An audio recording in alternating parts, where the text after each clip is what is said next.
Thank you, Jeff. Thank you, everyone, for having me today to First Parish of Stowe and Acton.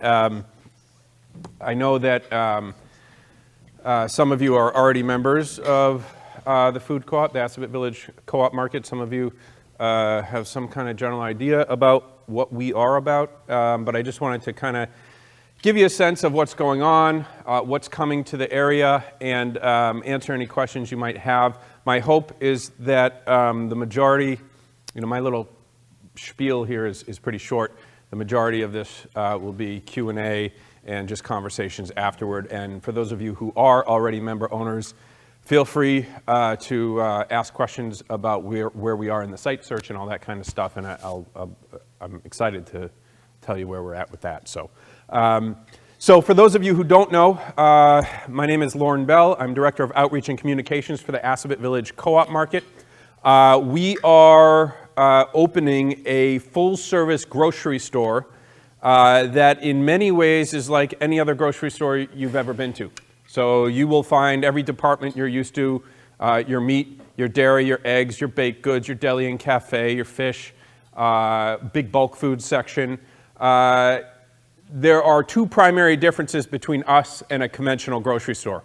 The first is that we source and prioritize local food. So sourcing from dozens and dozens of local food producers, not just farms, but also bakers, drink makers, spread makers, all of that sort of stuff. And on average, the average food co-op sources from more than 50 local farms and 108 local producers, so the kind of broader net there. And so one of the questions that folks often ask is, well, what about in winter? And so when it comes to produce in winter, the circle of local does naturally grow. So you'll find things from down south and out west in winter. But all year round, we can still source local meat and local cheese and local milk and local baked goods and all that kind of stuff. And the other big difference besides sourcing locally and keeping profits local in that way is that we are owned by you guys, our shoppers, instead of some far-off corporation. So you do not need to be a member owner to shop at the co-op. So whether you join today or tomorrow or not, when we open, please come shop and feel good because you're supporting local. Our member owners, we now have 1,185. I've got this queued up for the next one of you who decides to join today. We have 1,185 member owners. Each of them has purchased a one-time $200 share in the store. They own a share of the store. There is no annual fee. It's not like a Costco or a BJ's. You pay your one-time $200 share, and you are a member owner for life. You can also pay it in $25 installments, which makes it a lot easier for those of us on a budget. And you get member benefits for your share. For being a shareholder, a member owner in the co-op. So in profitable years, our owners share our profits. You get an annual dividend back at the end of a profitable year based on how much you shopped at the co-op. It's not a lot of money, but it is a token amount that goes back, so our profits go right back to our community.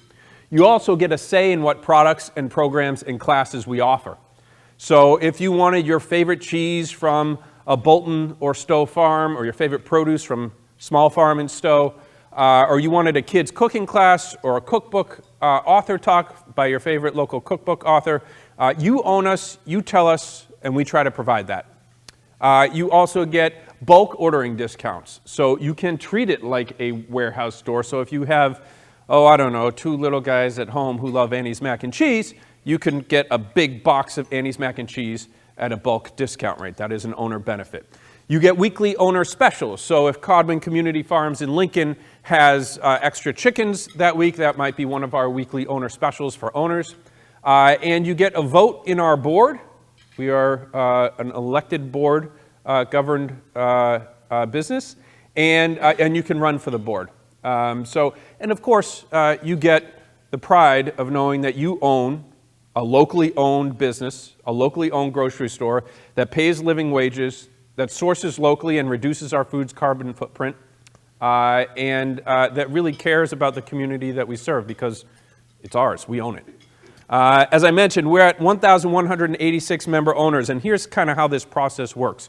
Co-ops on average, when we started this back in early 2013, the first owners came on board, We were told that co-ops take on average 5 to 8 years to open. They're kind of inching more towards 7 to 9 years to open. And the reason for that is twofold. Number one, we build ourselves backward by design. So we amass more than 1,000, now almost more than 1,200 eager, invested owner shoppers before we ever open our door. So we're not banking on having the community buying power. We build it beforehand. We also, number two, we launch a capital campaign to match bank funding, conventional bank funding.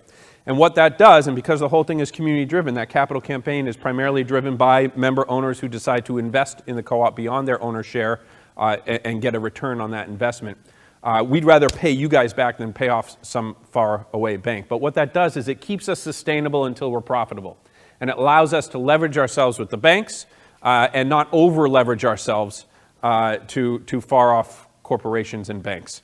And the result of that backward by design process, building this mass of more than 1,000 eager invested owners, running a capital campaign that matches the bank's funding, the result is that food co-ops are incredibly sustainable, not just sustainable in terms of our carbon footprint and sourcing sustainable food, but sustainable economically and viably as a business. The average startup food co-op, 70% of them are still thriving after 5 years in business, which is unheard of among small businesses, where only 1 in 3 businesses makes it to 5 years. And in the grocery store industry is an anomaly. I mean, it just doesn't happen. Independently owned grocery stores get gobbled up by massive corporations. There is not one food co-op in the history of the food co-op movement that has ever been acquired by an outside corporation, ever. And there's a simple reason for it. We won't allow it. It's our store. There are farmers. We want to decide what our employees are paid. We want to decide where we're sourcing from. And it's a pride thing. And we have almost 1,200 member owners who are pretty proud. In terms of the site search, so we have been at the site search now for 2 years in January. And we are in one of the two most competitive real estate markets in the country for finding food co-op space, basically finding a grocery store space. 7,500 to 10,000 square feet is what we're aiming for, are LA and the Boston market. And we are the Boston market, even though we're just outside of Boston. The target location is Maynard. That is not on a whim. Part of the advantage of having these 5 to 8 years to get ourselves up and running is that we raised the money for and got matching grant money to launch these exhaustive market and feasibility studies. And they actually determined that Maynard is the ideal spot for a thriving food co-op. Not that it couldn't work elsewhere, but Maynard is the ideal spot for a thriving food co-op. We are surrounded by communities like Stowe, Acton, Concord, Sudbury that value local food. If you go to any of the farmers markets, you know it in the summer, right? We are at the intersections of major routes, 117, 27, 62, just down the road from Route 2. We're surrounded by farms, our suppliers. So Maynard is the target. We have expanded our search to the border communities of Acton, Concord, Sudbury, Stowe. We will never sign on a spot outside of Maynard without first bringing it back to you guys, our owners, if you're owners, to have that discussion about whether we sign on a spot that looks viable outside of Maynard or continue to wait for a viable spot to open up in Maynard. So we have been at the site search now for about 2 years. We have opened up the search to the border communities, but we are still full steam ahead on Maynard. We still have prospective sites in Maynard, and we have just added to the board, and we are very excited about this. Rob Olney is a real estate investor from Acton. He's an owner. You have to be an owner to be on the board. You have to own it. He's going to find us a site. I mean, we're pretty excited to have him on board. So we're excited for 2020. He is now leading the site search, and in terms of the criteria, folks, that's kind of the next natural question. We know from our market and feasibility studies that we can support a 7,500 to 10,000 square foot grocery store. We know that we need at least 35 dedicated immediately adjacent parking spots, and that is a tricky thing, especially if you know Maynard. That is a tricky thing. We have heard from folks, and we love it. Where would you hear this except at a food co-op? Don't worry about parking. We will walk, right? And that can work at a typical retailer. But at a grocery store, when you consider that grocery stores don't survive on what you carry out in two hands, the margins on food are just too small. We need folks to do their weekly shop. And when you think about a mom or dad with two kids in tow in the middle of winter, or senior, or whatever, if there's not convenient open parking immediately adjacent, they will go elsewhere. That's the reality of the industry. And it's the reality of our lives. We need convenience these days. We just don't have the time.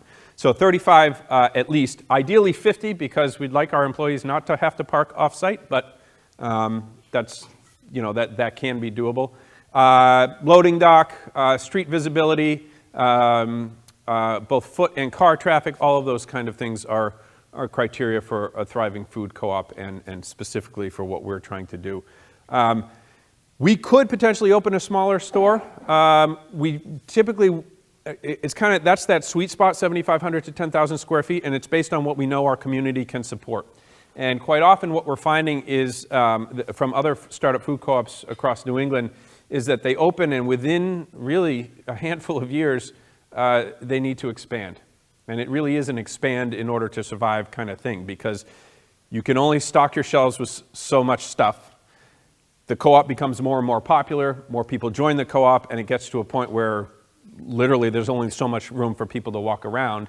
And labor costs always continue to climb, especially for a food co-op that prioritizes what we pay our employees. And so at some point, the amount of sales you're generating per square foot can't match the costs of occupying the space and safety and stocking and all that. So, for example, and I tell folks before I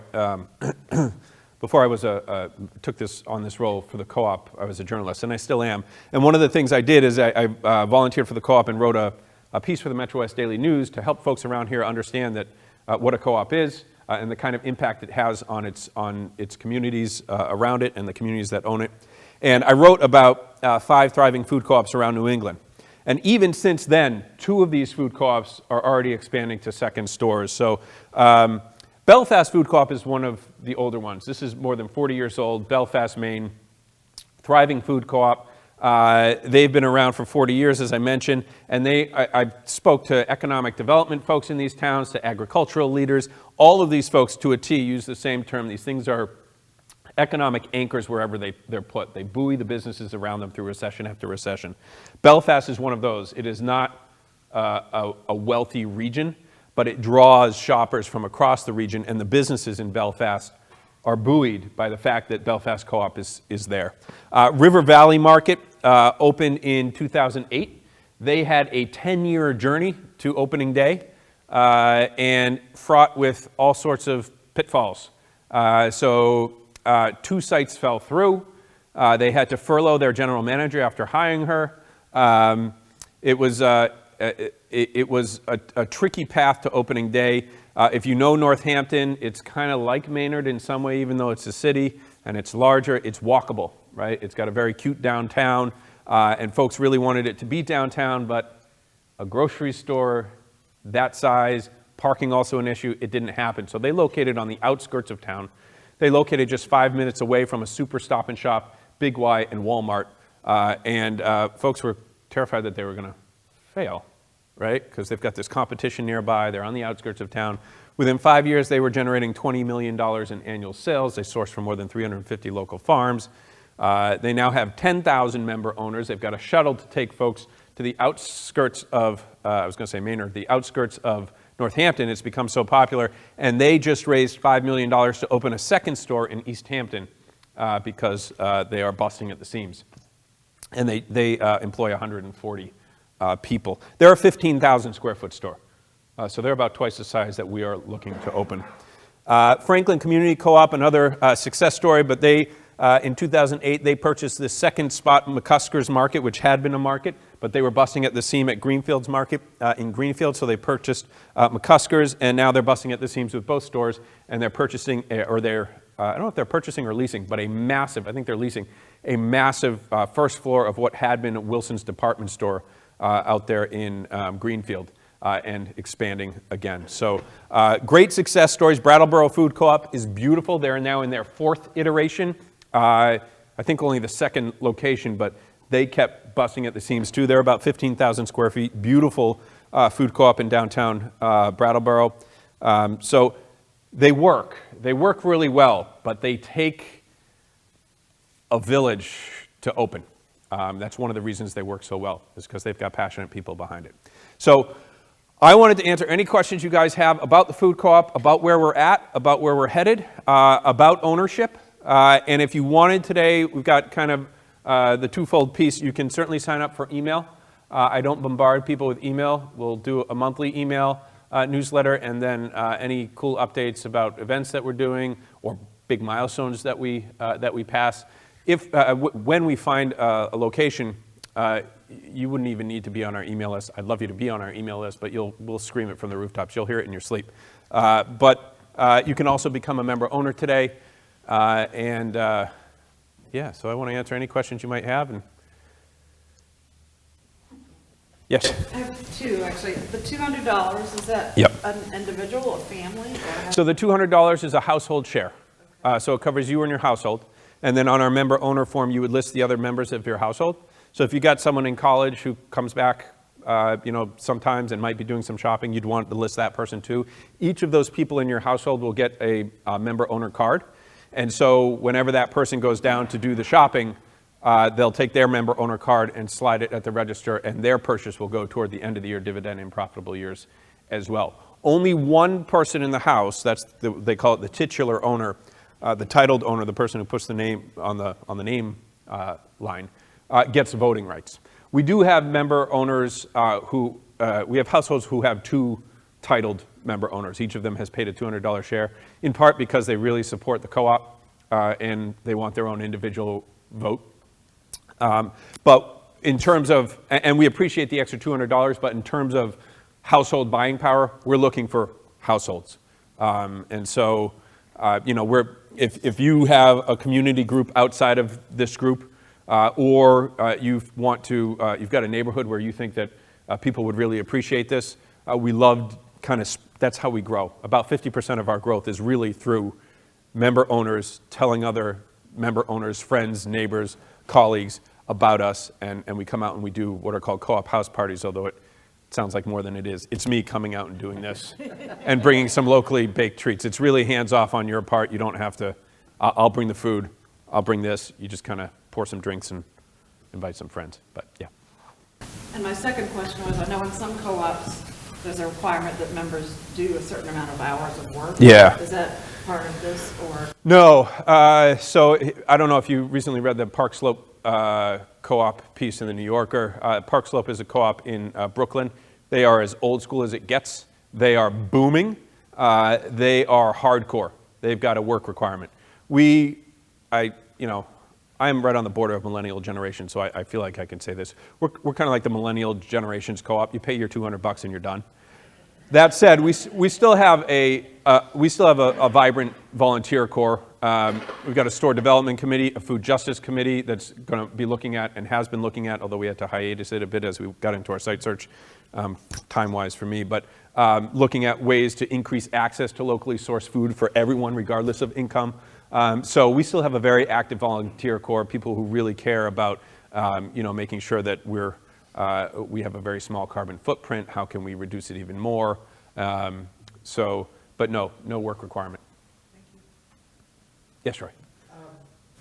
I think I've asked this question about a long time ago, but in my head, 7,500 to 10,000 square feet is just like a number. Yeah. Can you give an example of like what, say the CVS in Maine, like what is something that's a similar size to Trader Joe's in Acton? Like what size are those stores compared to? It's a good question. Yeah. So the Trader Joe's in Acton before it expanded, you remember before they added the left side of it, which was EMS, that was 10,000 square feet. So it was 10,000 square feet total, and I think it was like 6,500 retail, something like that.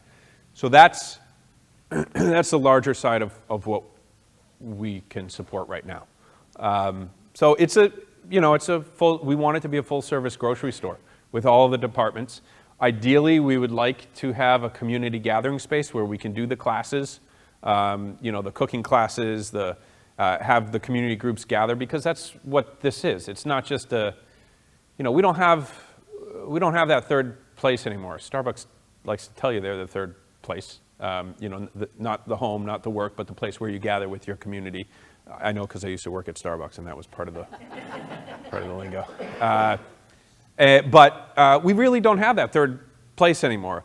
Co-ops become that third place. They're the place where you bump into all of your neighbors, where you hang out a little bit to chat, where your kids take cooking classes with your neighbors' kids.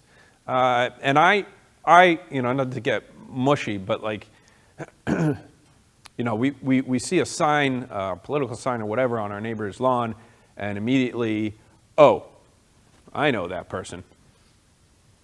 We are all kind of holed up in our houses, and we're ordering online, and we're not forced to interact with our neighbors anymore.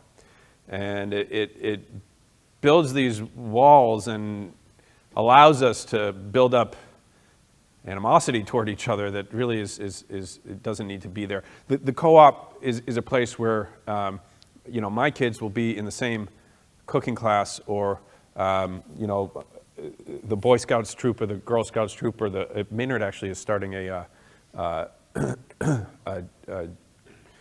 non-gender specific troop, which sounds awesome. But in any case, our kids could be gathering there together. I can bump into my neighbor down there, and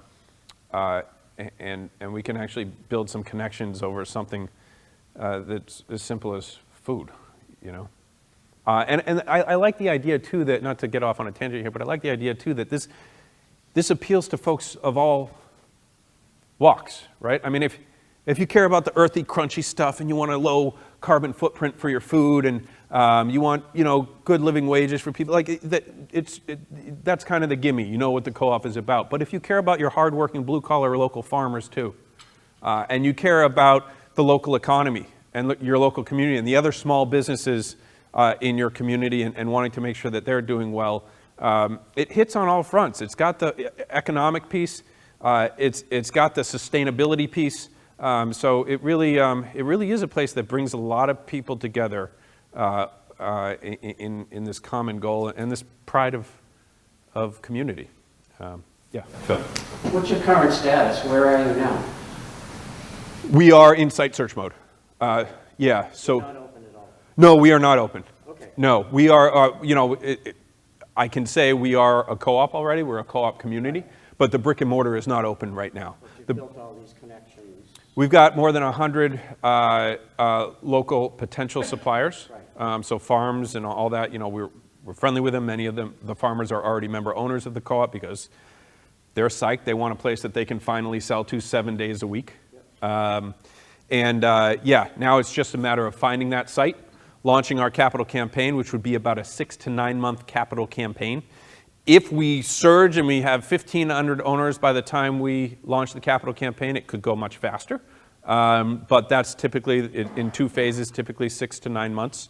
And then we open our doors. So about halfway through that capital campaign, we start building or renovating, depending on whether we're buying a spot or and building from scratch, or renovating a spot. And then at the completion of the capital campaign, we cut the ribbon. This is not a question about the co-op per se, but I'm just wondering if you've sort of gained some insight into this based upon the work that you've done.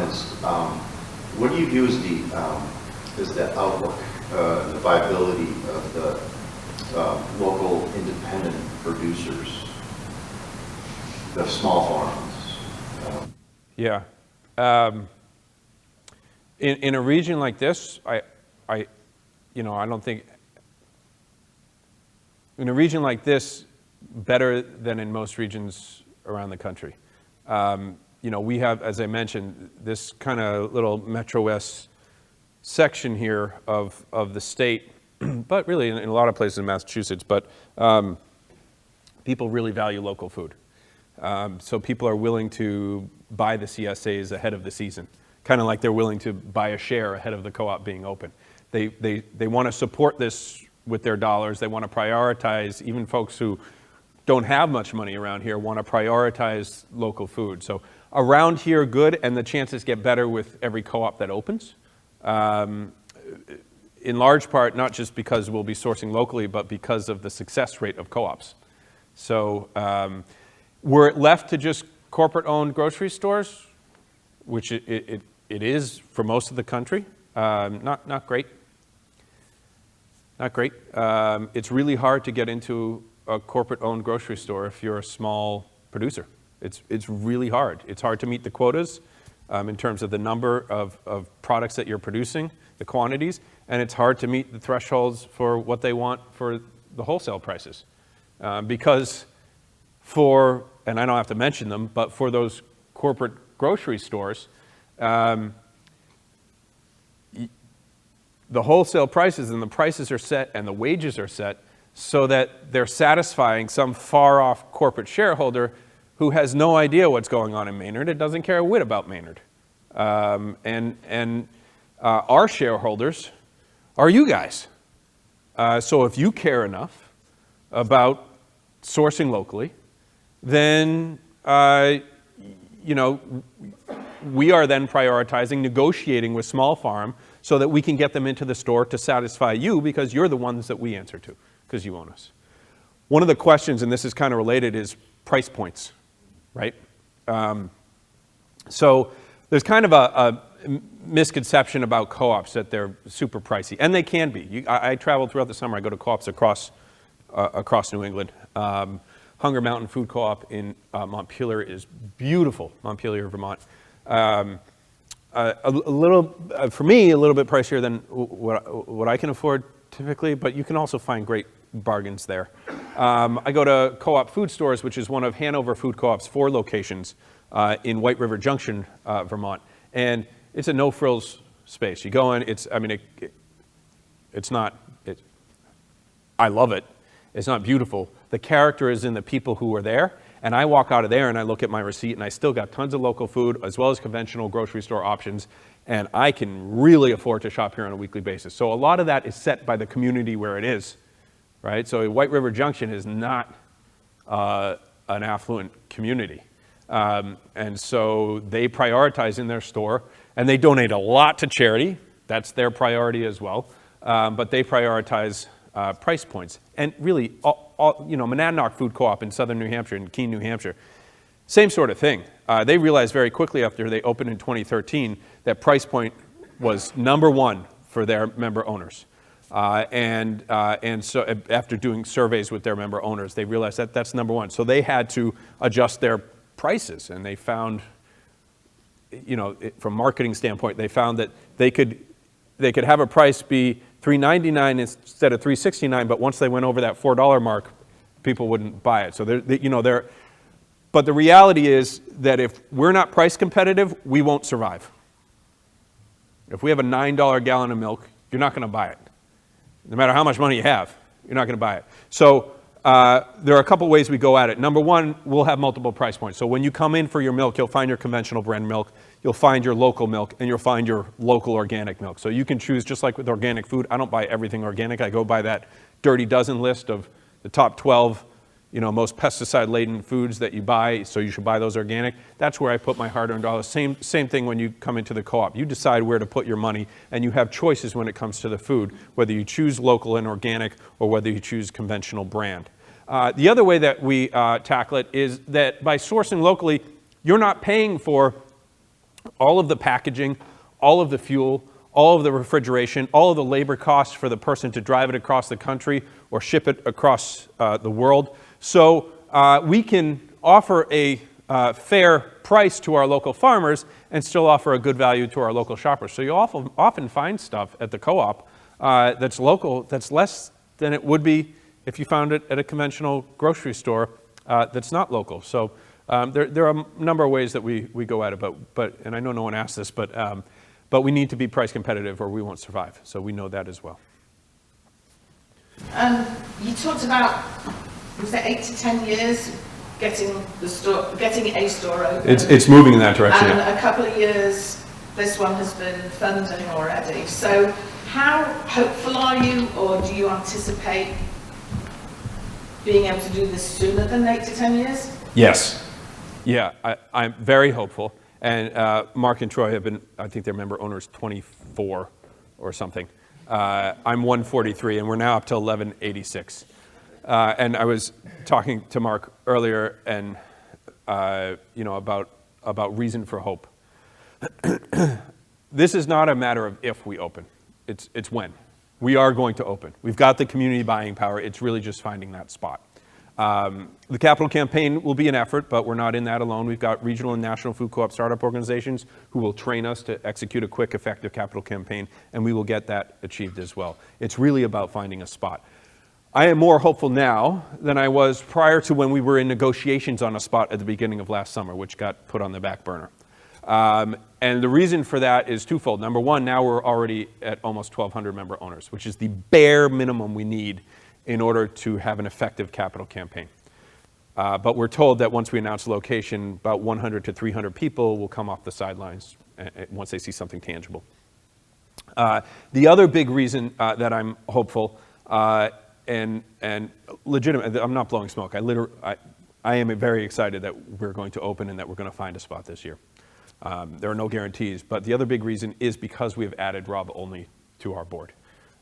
He is a consummate professional real estate investor. He has his processes. He does this for a living for his own profit, and now he's doing it for a living for his co-op. He is really excited, and we're really excited to have him. And I've seen him working behind the scenes. And I think for a while we've really needed someone who has all of those skills, and at the same time has the passion and the willingness to knock on doors. So not just looking at having our realtors do the work for us, which we do. We partner with realtors and developers and have them keep us abreast of everything that's going on, but someone who's not afraid to get out there and say, oh, that spot, that looks like it could be a co-op. It's not for sale, it's not for lease. Let's see who's inside, see what, and I think that's what we need. And I'm incredibly hopeful that about where we're at. It's not a matter of hope of if, because we're going to open, but I'm really hopeful about 2020 being the year that if we don't open in 2020, we find our spot and we launch our capital campaign. I'm just curious, a lot of the local farms have their own stands. How do you deal with self-competition if they're delivering? Yeah, and it's funny that you mention that because, we're hopefully just a couple of weeks away from launching our new website, which is beautiful. And one of the pages, we've got an old page on our website right now, the old website, it's a farmers and producers page. And so as I'm in the conversations with the board about creating our new farmers and producers page, I want to have hundreds of farmers and producers there. Farmers and producers who, many of them have farm stands. They're not our competition. Not because not because we'll blow them out of the water. They're not our competition. They're the people that we're supporting. They're part of our mission. Our competition are the Whole Foods, the Shaws, the Stop and Shops. Those are the people that are going to be at our throats trying to take away our customers. Small Farm, we are happy to send folks to Small Farm in Stowe if Small Farm decides that they can't supply the co-op, because that's part of our mission, and that's what our member owners want. And if we're achieving that part of our mission, maybe it comes to the point where people are sent to Small Farm enough. I think Small Farm, I hope that they're owners, so hopefully they'll supply us, Elena and Carl. But if people go to, for example, a farm like that enough, and they say, the co-op sent us, you guys should supply them, and then conversations start, and hopefully we get them in our store. But yeah, as long as we are building the local food system, all ships will rise. It's not, we're really not concerned about competing with them. And for the most part, they're not either, because we're going to be promoting folks on our website and who might not supply our store because we simply don't have room to have all, every single local farm and producer in our store. But we're happy to support them in any way we can. Are you planning on selling beer and wine? Yeah, there's a limited number of liquor licenses, retail liquor licenses available. At the same time, Maynard, we're in talks with Maynard officials. I'm very friendly with all the officials in Maynard, which doesn't mean I get a liquor license or the co-op gets a liquor license, but they understand the economic impact that the co-op will have if it's located in Maynard. And they also understand that beer and wine is one of those things that increases that economic impact. So if there is something available, we hope that we'll have the support of local and state officials to carry beer and wine, because we know people want, local brews and local wines and all that. Such a great feature of the Vermont co-ops. Yeah. And how cool would it be? We've got Amory's Tomb in Maynard, which is a great little brewery. If you haven't been there and you like beer, check it out. It's fantastic, and we hope to carry them in the store if we can have beer and liquor. And how cool to have like tastings of them, and then we can say, well, if you want to actually get it from off the tap, it's right over there. So it's just a really cool concept. But yeah, I'd love to be able to buy all my local Vermont, New Hampshire, and Massachusetts beers and Maine beers at the co-op. Lauren, you mentioned capital campaign a number of times. You have a feel for what your target expectation is going to be of the owners? In terms of how much they invest? Yeah, further investment. Yeah, I mean, it really depends on the number that we're shooting for, depends on the location that we settle on. We're expecting it'll be somewhere in the range of $1.5 to $2 million. Outside of that capital campaign, we'll also be seeking at least $500,000 in grants. There are a number of grants from the Mass State Department of Agriculture that are available, and that specifically earmark money for co-ops. It's one of the entities that they set aside money for. But the capital campaign itself, so if it's a $2 million capital campaign, and there's all kinds of ways to work this out, but at 1,200 owners, if it were a $1 million capital campaign, and I'm a terrible numbers guy, that's why I do this instead of the board stuff. But if it's a $1 million capital campaign, and we have 1,200 member owners, I think it's like if 20% of our members invest an average of $2,000, we come out with this amount. If 25% invest an average of $3,000, we come out with this amount. So they're member owner loans. The details of the capital campaign will be released as soon as we can sign on a site and we want people to start investing. But they're member owner loans, and it looks like it would be about a $2,000 minimum investment from our member owners. But we'll have people who, I believe, I don't want to get this wrong, but it may be that owners can pool their money, two member owners can pool their money to meet that threshold. We want to be able to have everybody contribute. We'd like to have a full, 1,200 plus member owners invest in the capital campaign. But people will invest anywhere from $2,000 up to $10,000, $50,000, $100,000. And we have that breakdown too, right? So if we get 4 $100,000 investors and this number of $50,000 investors and this number of $25,000 investors, there's different formulas to equal that.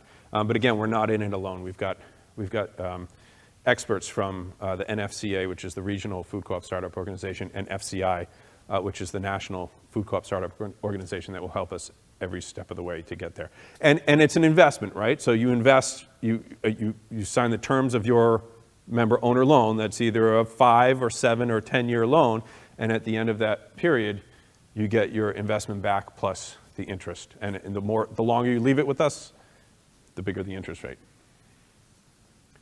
So is that a requirement if you're? Nope. Or it's just that if we would like for these folks to do this? Right. So we estimate that about 1 in 4 or 1 in 5 member owners can and will invest in the capital campaign. And that's why it's kind of a numbers issue. The more member owners we have, the more investors we have, the more community support we have. And some folks will never invest in the capital campaign, we know that. Some folks will never become member owners, and that's fine. We just want people to shop at our store, because that supports the mission too. But we really survive by having a sustainable, there's no better incentive to shop at the store than owning it, than owning the business yourself. And then, the capital campaign, and those who invest don't have any additional say in the co-op. Everybody has an equal voice in the co-op, regardless of whether you invest in the capital campaign. How does the market basket only remain effective? Yeah, so we've known that Market Basket or something, but we've known about Market Basket coming in for a while, for longer than when they had announced it. And every piece of competition that comes into the area, whether it's Market Basket at 129 Parker Street in Maynard, the big development that's going in, or the new Whole Foods in Sudbury that came in, this massive Whole Foods, all of that is fed back into our market and feasibility studies, and we're actually still on track for a thriving food co-op. What Market Basket coming into Maynard will likely do for us is affect our product lineup. So instead of 3 shelves of paper goods or toilet paper or whatever, you might only see 1 shelf of toilet paper at the co-op, and we'll fill the other 2 shelves with what people come to the co-op for, local, sustainable food. Yes. Where's the closest co-op to us right now? What's shocking is that there's not, and it's one of the reasons why we're so excited about the food co-op coming into Metro West, there's not a food co-op across the entire region here. The next nearest food co-op, so it depends which direction you go. If you go north, it'd be Keene, New Hampshire, Monadnock Food Co-op, which opened in 2013 and is now already expanding an additional 6,000 square feet. If you go west, it's Greenfield Market in Greenfield, Massachusetts.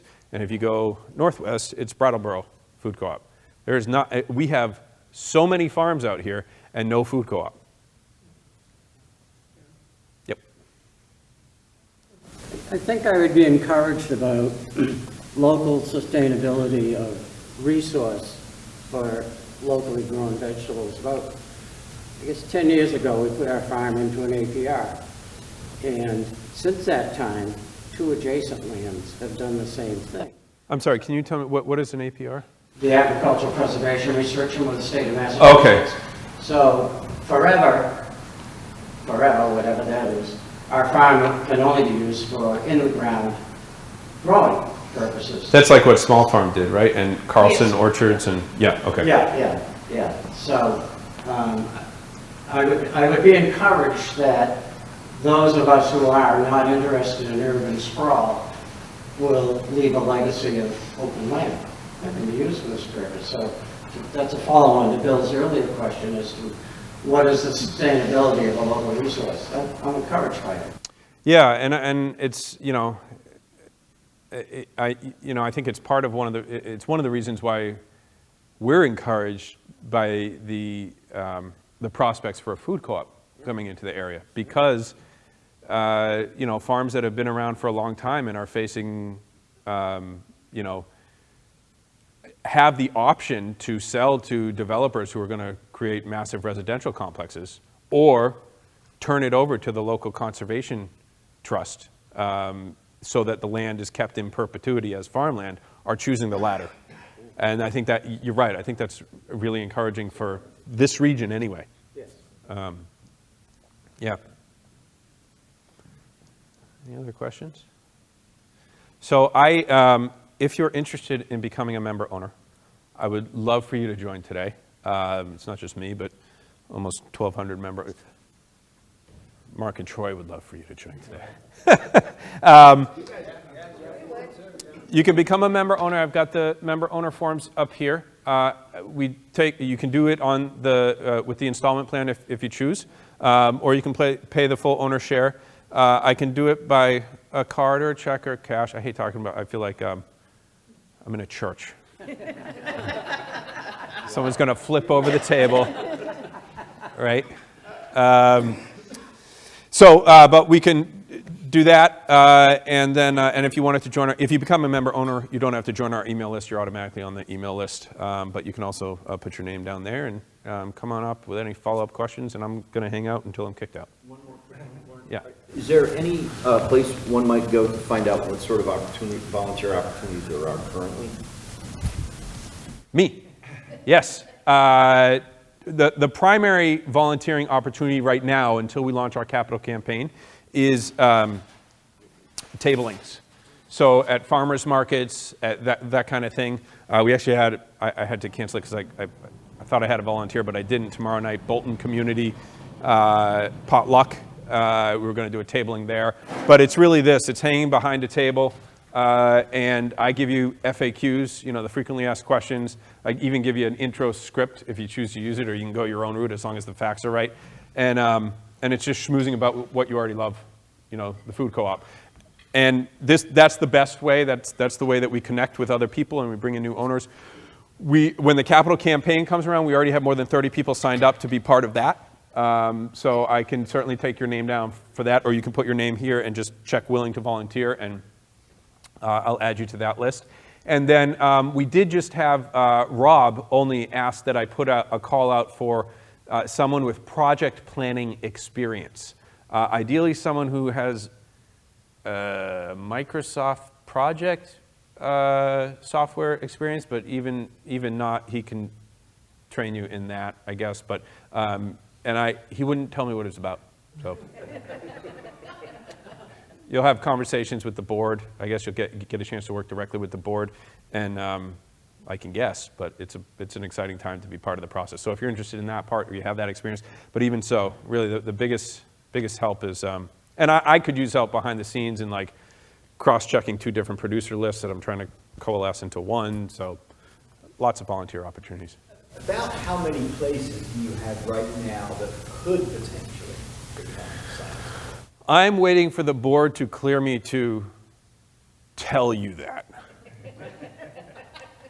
I will tell you that we have looked at well over a dozen places in Maynard and eliminated them, but we have not eliminated all of them, and we've got more than a handful that we're working on.